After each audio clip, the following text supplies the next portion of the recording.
everybody. It is time for Danny Bonaduce, Life Coach. So you might want to call me at 1-800-252-1025, or we take your emails and we love to read them on the air. That's lifecoach@KZOK.com. Life Coach brought to you by Goldberg Jones, Divorce for Men. Call 1-800-DIVORCE. Why don't we start with Dan from Des Moines? Good morning, Dan. Good morning, Danny. I have a friend who's on some hard drugs. Yeah. I want to try and help and get off of it, so you got any advice? I do. Since I can't send her into treatment herself because I'm only a friend, what can I do? Well, actually, because treatment for the most part, unless you go to a medical hospital, and then maybe even so, you can check them. You don't have to be a direct member of the family, brother or sister, father or mother. You can get them right in. But let me ask you about your friend's drug problem. Do you know what kind of drugs he takes? Heroin. He's taking heroin. Okay, so and this is my opinion on heroin, that you have a limited amount of time to get to this person to make sense with their life, because I find heroin use is a deadly addiction that I just think it almost always ends up in death. Have you suggested that he goes, is it a male or female? Female. A female. Have you suggested that she goes to a medical doctor and gets... Now, I always recommend Suboxone. There's a better drug out there right now, but there's drugs that will, in some ways, duplicate the effects of heroin without the nasty side effects. And when I say duplicate, they won't get you high. I hate to say it, but nothing's going to get you high like heroin but heroin. But they can also give the Suboxone and other drugs that when they do take heroin, they get very little effect from the drug, and they won't get sick or as sick and have a decent chance of staying off heroin. You talking about methadone? Yeah, methadone and Suboxone. But yeah, combined, they're a really good idea. Benzos with methadone, really bad idea. Xanax and methadone pretty much completely mimic heroin. So I don't even know why I threw that one out there, except I happen to know that little fact. That was silly of me. So that's one of the things you're going to do. And now you say this is a girl. I have noticed with drugs, with heroin, and with almost all addicting drugs, that girls have a tendency to do exactly what boys do when they're addicted, but they're more ashamed of it. Is she having a difficult time with some of her behaviors? Yes. Okay, that's a very good way often to get her into treatment, because they're there, and this is not just your friend, and this is not just women. This is, drunks, heroin. When you're out of control, it seems to affect women more, because every meeting that I ever go to, every AA, and I used to go to NA meetings, Narcotics Anonymous, a woman's going to say to you, and then I started waking up with people I didn't know. And boys, in one way, it's very close to bragging for boys. It's one of the most shameful things. So if she's already embarrassed by her behavior, if you can get her into the meetings, and you don't have to be a relative, and you can go to the meetings too, I want you to look up Alcoholics Anonymous main office, and they will give you the Narcotics Anonymous main office. Get the phone numbers, get the addresses of some meetings, and go with her before you try to get her into treatment. And then, once she's available and open-minded to that, I want you to get her into treatment. Those are the best ways. But love her real hard. Get her to an MD. Get her the drugs. I'm talking about Suboxone, methadone, and see if that doesn't help her get 1 foot into recovery. Thanks there, Dan. I appreciate the call. And let us know what happens. Best of luck to you. And if you've got a problem, call right now, 800-252-1025. Any kind of problem you have, Danny can help you. Just make the call and call yourself Steve or Becky if you want to be anonymous. Eric in Tacoma, you're on with Danny Bonaduce. Hi, Eric. How are you? Yeah, I'm great. Actually, I met you on my birthday a couple of years ago at the Peterson Brothers 1111 in Tacoma, and you signed my Partridge Family record. Do you always travel around Tacoma with a Partridge Family record? No, but I knew you'd be there, and I figured I'd get it signed. Is that the place that serves the best meatloaf in the world? Yes. Oh, that stuff is so good. I hate meatloaf. It's gross, and there's weird things. There's like eyeballs in there and stuff. But at your place, the 1111, that was literally some of the finest tasting sandwiches I ever had. That was very cool. All right, so what can I do for you? I actually don't have a problem. I have a thank you. I haven't touched a drop of alcohol since then. Since when? Since I met you there. You're kidding. Since that was a long time ago. Yeah, and since 420 this year, of all stupid days to have as a clean day, I haven't touched a drug, and I figured as one of my inspiration points, I was like, if this animal can do it, I can do it. Well, I'll tell you, Eric, I couldn't be more proud to be in any way, shape, or form connected to your sobriety. Because I'm not against drinking or even taking some recreational drugs. You do what you want to do. But when it gets to be a problem, and I remember Eric, and it was time for Eric to quit. He wanted to quit. He wanted to get this behind him. And God bless you, Eric. I'm really proud of you, man. I'll talk to you later.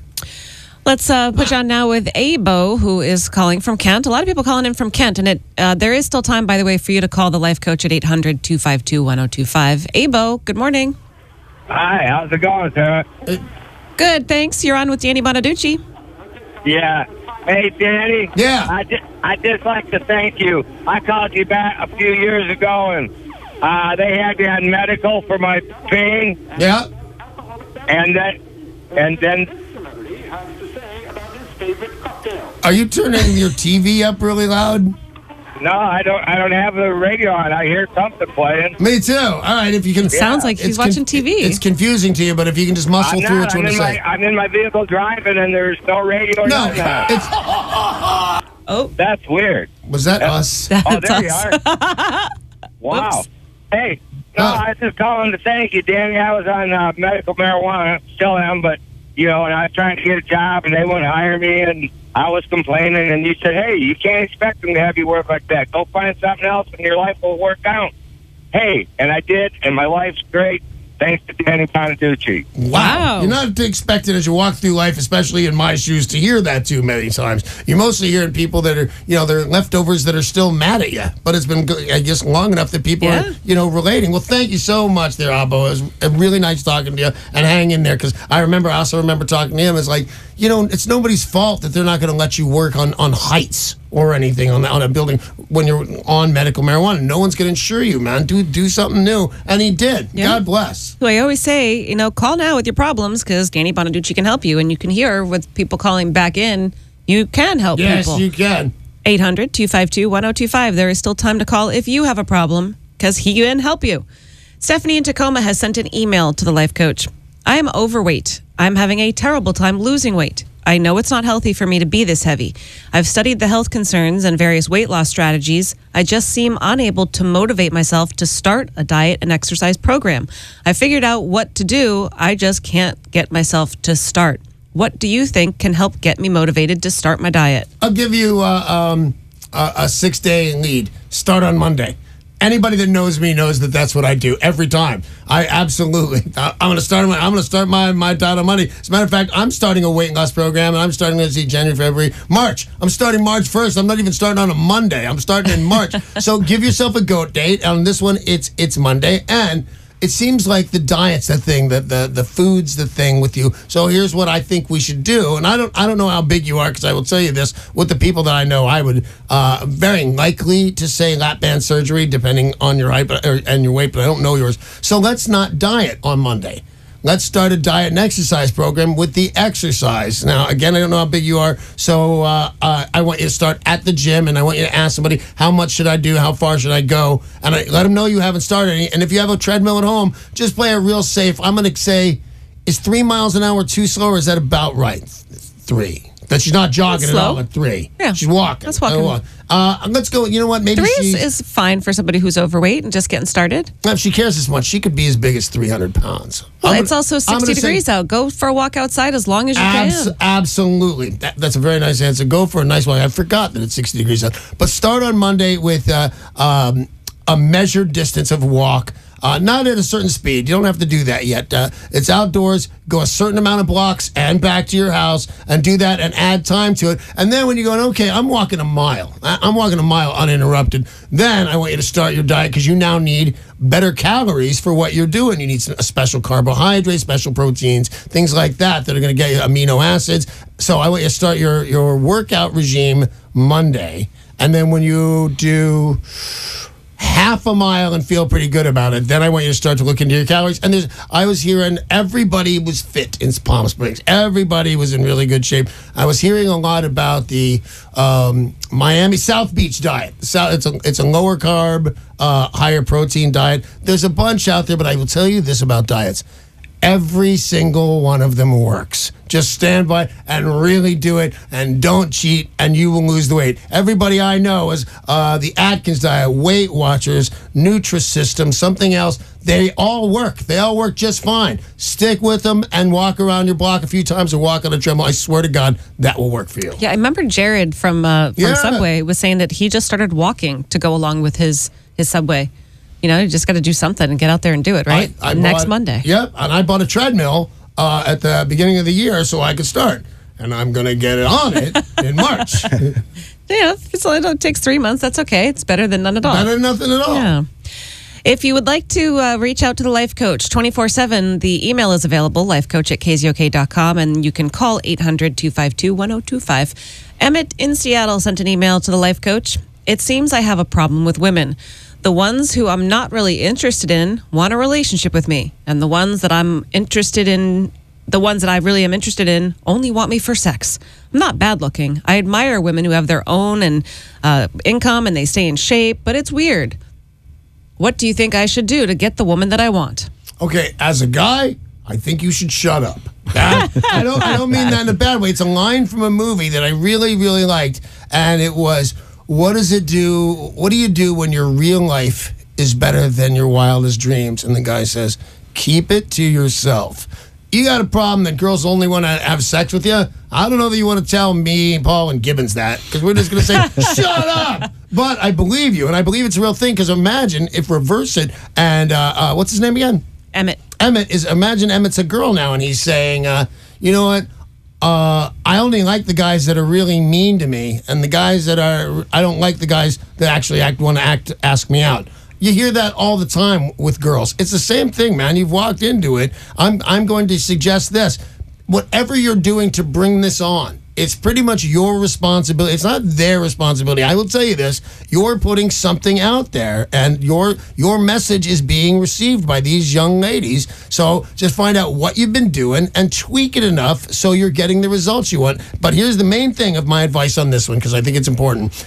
You're doing this. Something about the way you move, walk, talk, comb your hair, look at people, wink at people, smile, whatever it is, whatever you're up to, and I don't mean it in a bad way, whatever it is that makes you, tweak it a little bit, and you're going to get different results, and different results are what you need. We've got an email from Anna in Seattle. And then write all down the things you used to do that made the chicks just want you for sex, and then sell that. But isn't that part of just relationships anyway? You know, you go on a date and one person's really into you and you're not that into them. Yep. And then you go on another date and you like the person, they're not that into you. I think that's just kind of the way of life. But when I was young and dating, I was really young and dating because I started marrying people early on. But I'm not thinking that they were just there for the sex. They were more there for the company. Mm-hmm. The sex would happen because I'm not a big guy on sleeping with somebody and then wanting to get rid of them. I want them to stay. That's why I marry people on the first date. So I would have sex with somebody, and it's not like everything, they'd end up staying around. So they could be doing it for the company. Susie in Falls City sent an email. We recently lost a family member to a drug overdose. It was very sad. My brother is having a hard time with this loss. It was his 28-year-old son. We've gathered all our money together to pay for a nice service, but we can't find a pastor for graveside service in Falls City. We don't belong to a church. So how do we go about finding the appropriate person to administer this funeral? All right, first of all, you need to know that this person absolutely... And by the way, first of all and foremost, sorry for your loss. I'm sorry about that. 28 is just too young to die. Having said that, you do not need a member of the clergy to do this. It's kind of like, what is it when you have your baby dunked in water? Baptism? Yeah, that doesn't have to be a priest. Did you know that? No, I didn't. I didn't know that. In a Catholic church, a regular guy can do that at baptism. A regular guy, a member of your family or friends that you really respect can absolutely do this. And having said that, don't let them wing it. Don't, no matter how good they are, no matter how smart you are. I'm an ordained minister, and, I go to marry people, and I realize this is a train wreck, man. There's these marriages, they're supposed to go as, and they're in the Bible, or they're in the form of what you say. Do you take this person? It's in there. You can find it. Get the part of the service that you really want and written down on paper and have him do that. And from there, I would suggest you close with kind words about this young man in parting, and it's just that easy. So to answer your question, a respected member of your family or friend can absolutely do this service, and you can just go online and find out exactly what's supposed to be said if you need to make it official. But somebody should be doing a certain job. Well, and it sounds better. What your advice sounds better than just having a stranger do it. Because if you don't have a pastor, it's just some stranger saying those words. Right, but if it's somebody in the clergy or a pastor, they're going to be really good at it. That's the thing why I'm telling you. Get the service either out of the Bible, if that's what you're hip to, or off the internet, so everybody's saying the perfect thing, and then go around and say a nice thing or two about them. 1 minute of silence. No, that's long. A moment of silence at the end, and you're done, and it's very respectful. Hey, that is all the time we have for Danny Bonaduce, Life Coach. Life Coach brought to you by Goldberg Jones, Divorce for Men, called 1-800-DIVORCE.